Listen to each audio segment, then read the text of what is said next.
We all love watching our children play football, do ballet, or play an instrument, but are they enjoying it as much as you are? When they say, "It's not fun for me anymore," it tears at your heartstrings because they were just having fun yesterday, or so you thought. What caused them to want to quit? Should you let them in their involvement in extracurriculars? Is it your fault, and is it really about you? We all know parenting isn't easy, and there are so many ideas on how you should approach sensitive situations regarding your child's leisurely time. That's why there is a brand new online manual being released, a parental guide that will help answer all of your questions as a parent with active children. Parental Control, Not Your Kid's Coach. In this all-inclusive manual, parents will be able to answer their lingering questions about their involvement with their child's extracurricular activities and determine if they are on the right track to understanding them. Today on the virtual read, we are going to take a look at just some of the knowledge presented in this manual by browsing through the first 4 chapters. Chapter 1. The Benefits of Extracurricular Activities. It is no secret that children should be immersed with groups of other children and people other than those within the home. They should be experiencing life through various lenses and should not be restricted solely to schooling and homework. What exactly is a good option for your child to break free from the monotonous routine? Extracurricular activities, of course. What exactly are extracurriculars, though? Extracurricular activities are voluntary, generally academic-based activities that children and young adults do to escape their normal school curriculum. Some examples of extracurriculars would be cheerleading, football, quiz bowls, robotics, or various clubs at school. These clubs provide support in an environment separate from the norm of a child's everyday life. Every child should have the opportunity to experience some form of extracurricular, though we know that this is not necessarily possible due to other societal factors, but we are not discussing that in this manual. What benefits do extracurriculars provide? Let's take a look at some of these benefits your child could gain from participating in activities outside of the home and classroom. Your child will experience immersion with other groups of children and young adults, which will benefit their social skills for other aspects of life. They will gain a sense of comfort for their new community and will begin to understand the concept of networking. Your child will gain a sense of accomplishment by participating and seeing activities through to the end, provided that they enjoy the activity. Feeling accomplished can encourage them to pursue other groups or opportunities in the future and can give them a feeling of pride in themselves. There is research that supports the idea that your child will cognitively benefit from participating in stimulating activities, both by themselves and as a group. An increase in academic success may be in store for your child because many activities require a certain grade point average from school, so these two things go hand in hand. It is an amazing idea to encourage your child to participate in extracurricular activities because it gives them a space to grow with other people and broadens their horizons when it comes to everyday life. It is a great opportunity to make friends, advance skill sets, and it looks amazing on college applications. Your child should take advantage of academic opportunities, but it is important to make sure that it is entirely their decision. Never force your child to participate in something that is technically unnecessary, as it can lead to resentment for both the child and those in that particular group. Continue on through Chapter 1 to discover more about extracurriculars and their benefits. Chapter 2. The benefits of being an involved parent or guardian. Your child needs you. At home, at the doctor, on the court, wherever your child is, they need you. But for what reasons? Being an involved parent provides numerous benefits to your relationship with your child or children, some of which are provided below. It sets an example of how a positive relationship should be, providing the child with confidence to participate in themselves and their affairs, schoolwork, sports, intellectual activities, etc. You will have a sense of how to consider your child's feelings when it comes to how they feel about their activities. In doing this, you can properly educate, determine a solution, and make valid choices when it comes to your child. You will be able to demonstrate a healthy example to other parents of how they should interact with their child, which can in turn demonstrate to that child how they should be treated in every relationship they find themselves in. It will ideally result in a chain reaction in which everyone learns proper relationship values.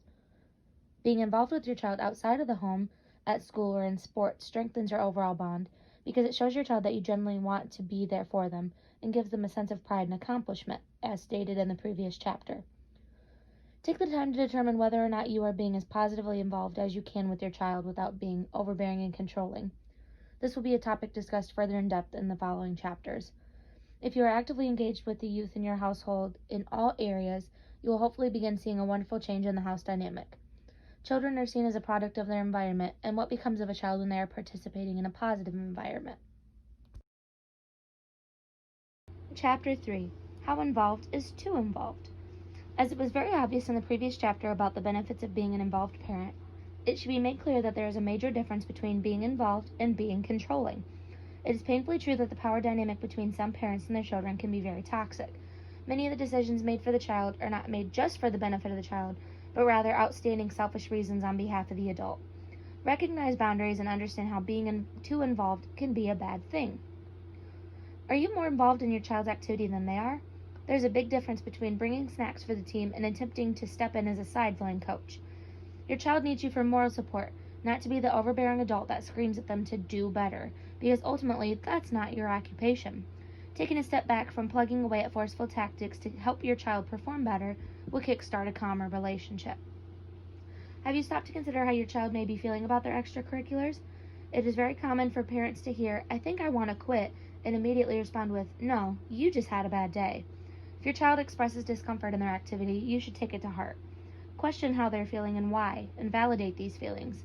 Demanding that your child push aside their feelings and follow through is toxic on your part. Avoid phrases such as, "You have too much invested," "What will everyone think?" "You don't want to be a quitter, do you?" There is an extreme culture around extracurriculars that are seen as professional, and this culture is displayed in the media everywhere. Dance moms, toddlers and tiaras, academic decathlons, etc.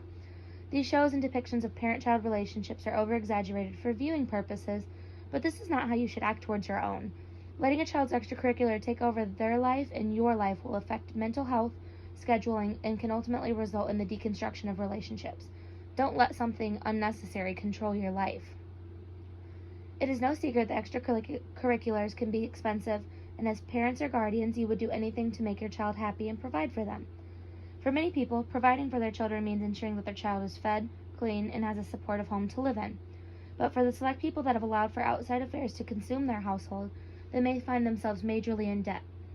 Here are some shocking statistics surrounding parental involvement with extracurriculars. 8 out of 10 parents think their child should make it big, and this thought is solidified when they spend more money. 62% of families are in debt due to activities, and 42% of this debt is credit card debt. And 48% of parents do not regret spending more than the family can afford on their child's activity. It is crucial that you do not let an activity extract from your family's financial stability, and you absolutely need to prevent this activity from becoming your entire personality. The best thing you can do and be for your child is stable and secure.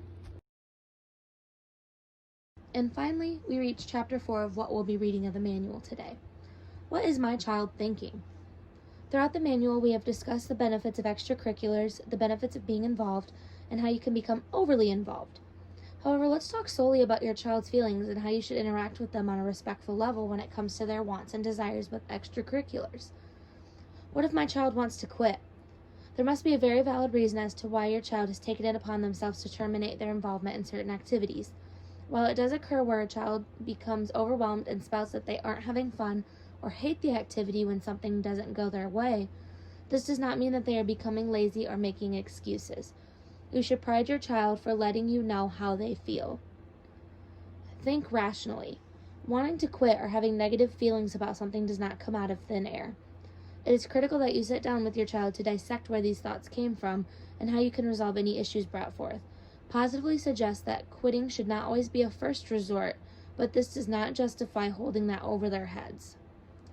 If you know that your child's mind is made up and nothing could possibly change it, punishing them or forcing them to keep up with it or pick up a replacement activity is the exact opposite of what you should do. You should use a comforting tone and calmly urge them to rethink their decision over the night, but state that you support them in whatever decision they make. Children are people just as you and I are, and we have no place in telling them how they should feel. At this point in the manual, it should be evident that your child should be given the opportunity to express themselves to you as an autonomous human, not just as your kid. The entire purpose of allowing your child to participate in extracurricular activities is so that they can develop themselves in a separate environment. If you take control of their life outside of the house, you are not giving them the option to determine whether or not they are happy and feeling successful in their affairs. Don't let yourself be comfortable with taking away your child's freedom to choose their own route, and continue encouraging them to make their own decisions with little persuasion from your side. There is a way to be positively involved without overstepping boundaries. You can always support your child without doing too much, and remember, you're not your kid's coach. Up next, multiple kids and extracurricular activities, how you can manage your time and make the most of it, all to be read in Chapter 5. Alright everyone, that is where we're going to stop today for the virtual read. Thanks for sticking around for the first 4 chapters of the Parental Control Manual that will be coming out soon. If you like what you saw and heard, make sure you pick up a copy of this. And remember, you're not your kid's coach. Have a good day, everyone.